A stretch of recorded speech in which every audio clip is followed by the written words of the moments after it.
إذاعة إرنا تأتيكم برامجنا في أيام الاثنين والأربعاء والجمعة من كل أسبوع على نفس هذا التوقيت على الموجة القصيرة بطول 25 مترا. كما يمكنكم متابعة بثنا على القمر الصناعي نايل سات على التردد 11678 على الاستقطاب الرأسي. إذاعة إرنا الدولية إذاعة إريترية مستقلة يشرف عليها صحفيون إريتريون مستقلون، ويأتيكم بثها من باريس. مستمعي الكرام، طبتم وطابت أوقاتكم أينما كنتم وحيثما يوصلكم بثنا لهذا اليوم الجمعة الموافق 19 من يوليو عام 2024.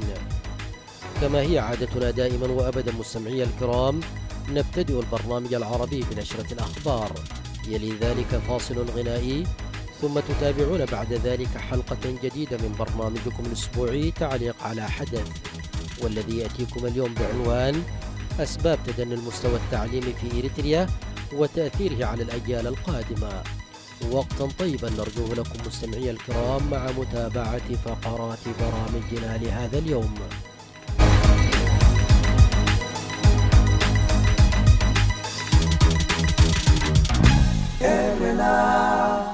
المستمعون الكرام، فيما يلي أقدم لكم نشرة الأخبار، أبتدئها بالعناوين. نتائج الامتحان الوطني للشهادة الثانوية في إريتريا تظهر رسوب 75% ممن جلسوا للامتحان هذا العام. السلطات الأوغندية تعتقل أكثر من 150 إريتريا بزعم انخراطهم في أنشطة تجارية غير مشروعة. ومقتل متظاهر وإصابة العشرات في استمرار الاحتجاجات المطالبة برحيل الرئيس الكيني ويليام روتو. كانت تلكم سيداتي سادتي عناوين الأخبار، وإليكم التفاصيل من إذاعة إرنا الدولية في باريس. أظهرت نتائج الثانوية العامة في إريتريا لهذا العام رسوب 75% من مجموع 18638 طالبا وطالبة ممن جلسوا لامتحان الشهادة الثانوية. ووفقا للمعهد الوطني لجودة التعليم العالي، فإن نسبة 15.5% من أصل 4699 طالبا وطالبة اجتازوا امتحان القبول بالجامعات وسيلتحقون بالكليات المختلفة لمواصلة تعليمهم الجامعي، وأن نسبة 9.7% سيلتحقون ببرنامج الدبلومات المختلفة. وبالنظر إلى أعداد الطلاب الذين جلسوا للامتحان، فإن العدد المذكور يعادل 25%، مما يعني أن 75% قد أخفقوا بالفعل في الحصول على درجات تؤهلهم لمواصلة مشوارهم الأكاديمي، وهو ما يدق ناقوس الخطر في مسير المستقبل الذي ينتظر أكثر من 14,000 طالب وطالبة. تجدر الإشارة إلى أن الحكومة الإريترية تلزم جميع الطلاب من مختلف المدن الإريترية بالذهاب إلى مركز ساو للتدريب العسكري لإكمال السنة الأخيرة من المرحلة الثانوية هناك. ويرى بعض التربويين أن لهذا الإكراه تأثير نفسي كبير يؤدي إلى تدني التحصيل العلمي لدى الطلاب في ظل الحرمان من الرعاية الأسرية التي اعتادوا عليها، وتظهر نتائجها الكارثية في الامتحانات النهائية. ولمزيد من إلقاء الضوء حول هذا الموضوع مستمعي الكرام ومستمعات الكريمات، تابعوا معنا حلقة اليوم من برنامج تعليق على حدث. قالت وزارة الداخلية الأوغندية إنها ألقت القبض على أكثر من 150 إريتريا في كامبالا بزعم تورطهم في تجارة غير مشروعة.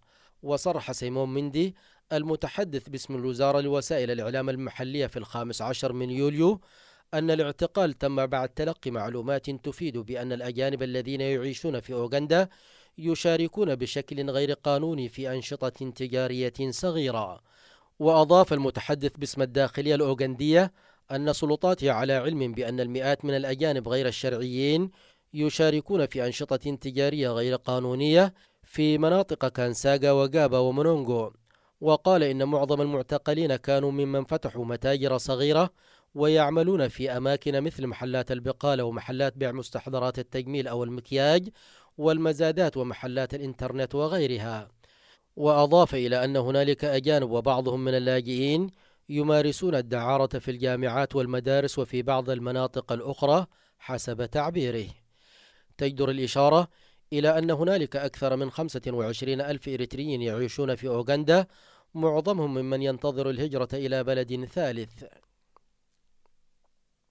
قتل متظاهر وأصيب العشرات جراء قمع الشرطة الكينية للمظاهرات المناهضة للحكومة في العاصمة نيروبي الثلاثاء الماضي. وأطلقت الشرطة الغاز المسيل للدموع على عشرات المتظاهرين في نيروبي في الوقت الذي دعت فيه مسيرات متفرقة في أنحاء البلاد الرئيس ويليام روتو إلى التنحي من السلطة. وبحسب ما ذكرت وكالة رويترز للأنباء، فإن الشرطة أطلقت الرصاص على محتجين كانوا يرمون الحجارة ويحرقون إطارات السيارات ويهتفون مطالبين برحيل روتو في بلدة كنتيجيلا على الأطراف الجنوبية للعاصمة نيروبي. هذا وتشهد كينيا احتجاجات متواصلة منذ شهر على خلفية مشروع قانون زيادة الضرائب الذي أقره البرلمان، واضطر الرئيس الكيني لسحب مشروع القرار بعد مقتل العشرات من المتظاهرين على أيدي القوات الأمنية. كما أقال الرئيس روتو حكومته في الأسبوع الماضي ووعد بمزيد من الإصلاحات والتغييرات، لكن الناشطين يقولون أنهم يريدون أن يقدم روتو استقالته ويجري تغييرات منهجية للقضاء على الفساد وسوء الإدارة. من جهته اتهم الرئيس الكيني ويليام روتو مطلع الأسبوع مؤسسة فورد التي مقرها الولايات المتحدة بالتشجيع على الفوضى وتمويل الاحتجاجات المناهضة للحكومة. في المقابل نفت مؤسسة فورد الثلاثاء تمويل أو رعاية الاحتجاجات الأخيرة المناهضة للحكومة التي تشهدها كينيا. ووفقا لتصريحات اللجنة الوطنية الكينية لحقوق الإنسان الثلاثاء، فإن 50 شخصا لقوا حتفهم وأصيب 413 شخصا منذ بدء المسيرات الاحتجاجية في 18 من يونيو، واتهمت الشرطة باستخدام القوة المفرطة ضد المتظاهرين. بهذا أصل إياكم مستمعي الكرام إلى نهاية النشرة الإخبارية لهذا اليوم، وقتا طيبا أرجوه لكم مع متابعة بقية فقرات برامجنا. راديو إيرنا.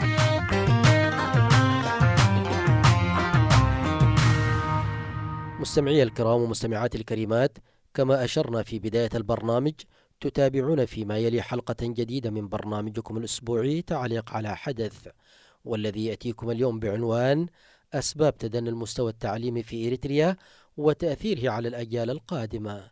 نتابع سويا. إذاعة إيرينا، صوت مستقل لإريتريا. أهلا بكم مجددا مستمعي الكرام ومستمعات الكريمات في حلقة جديدة من حلقات برنامج تعليق على حدث.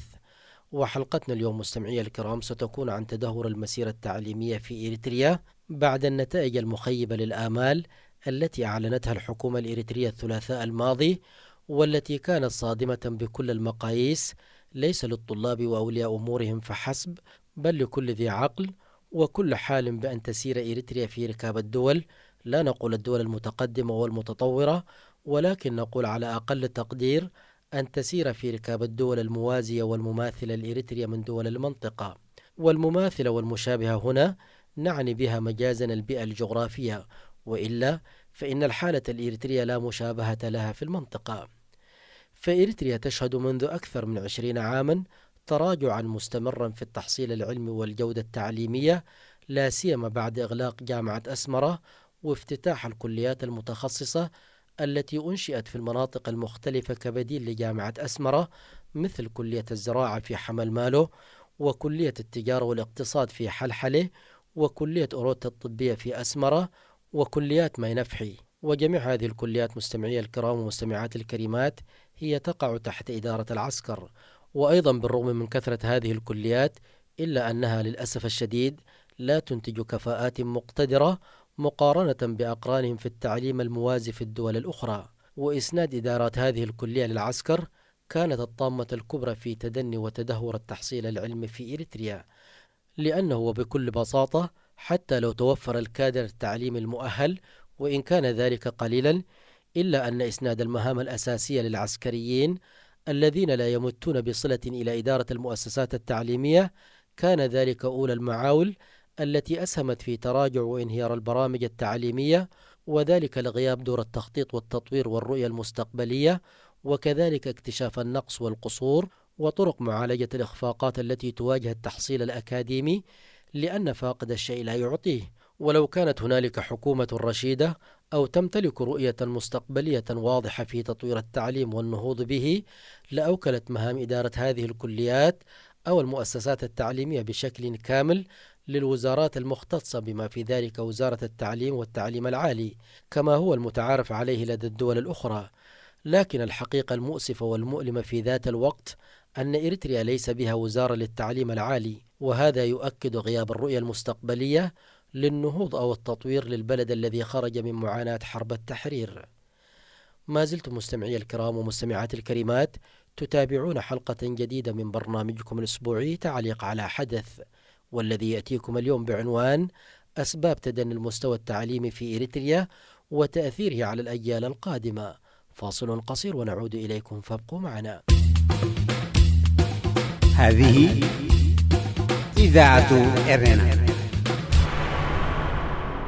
وبالعودة إلى نتائج امتحانات الشهادة الثانوية التي طالعتنا بها وسائل الإعلام الإريترية في هذا الأسبوع، فلا شك أن ذلك مستمعي الكرام ومستمعات الكريمات يدق ناقوس الخطر لمسير التعليم في هذا البلد الذي يشهد تراجعا مخيفا في كل مناحي الحياة.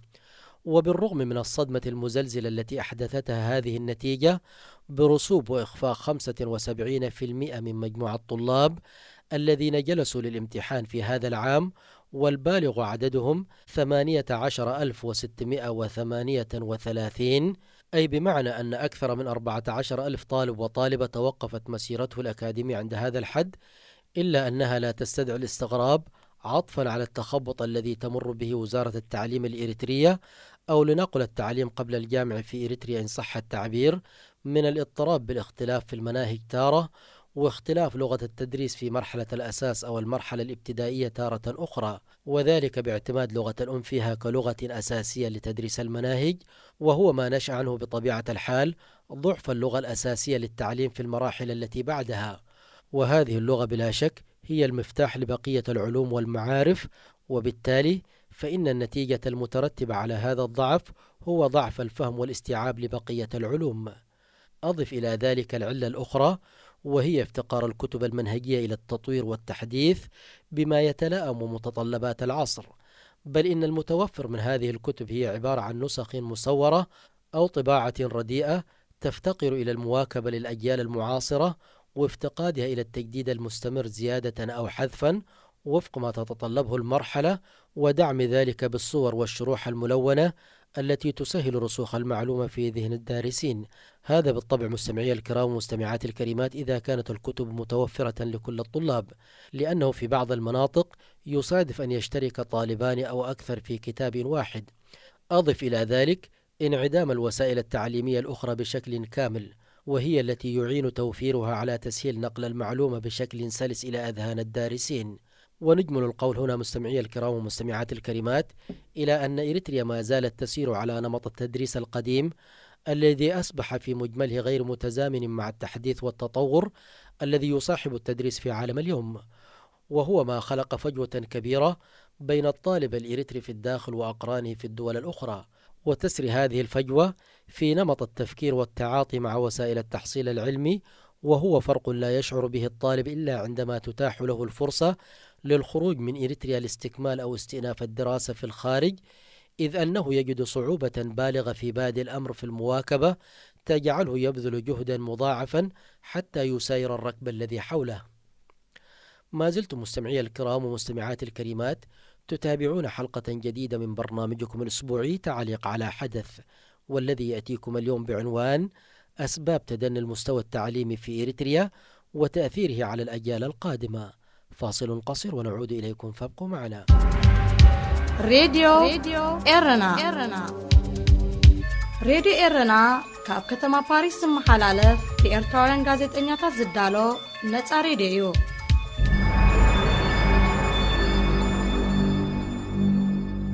أيضا من العوامل الأساسية التي أدت إلى اضطراب ضعف التعليم في إريتريا عامل آخر لا يقل أهمية عما ذكرناه، وهو إهمال الكادر التعليمي وضعف تأهيله.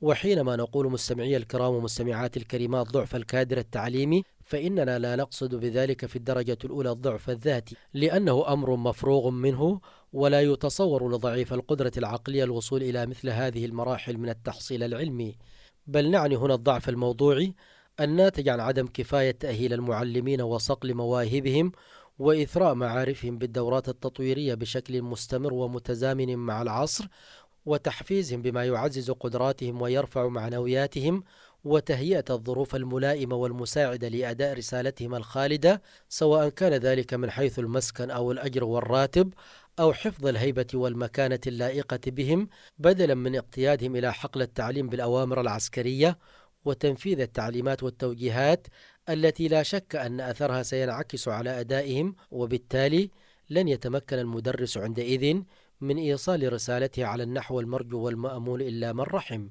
لأنه للأسف الشديد سيكون أداء الرسالة السامية بالنسبة للبعض مجرد تنفيذ تعليمات لا أكثر، دون الاكتراث لمستقبل الطالب أو متلقي المعلومة. والأدهى والأمر من ذلك أن كلية إعداد المعلمين أصبحت بيئة غير جاذبة للموهوبين والمتفوقين، ولذلك أصبحت هدفا للطلاب الحاصلين على علامات النجاح المتدنية، وأحيانا تستقطب غير الحاصلين على علامات كافية للنجاح وفق استثناءات معينة، وذلك للصورة السلبية العالقة في أذهان المتخرجين منها، عطفا على الواقع المرير الذي ينتظرهم والذي ذكرناه آنفا.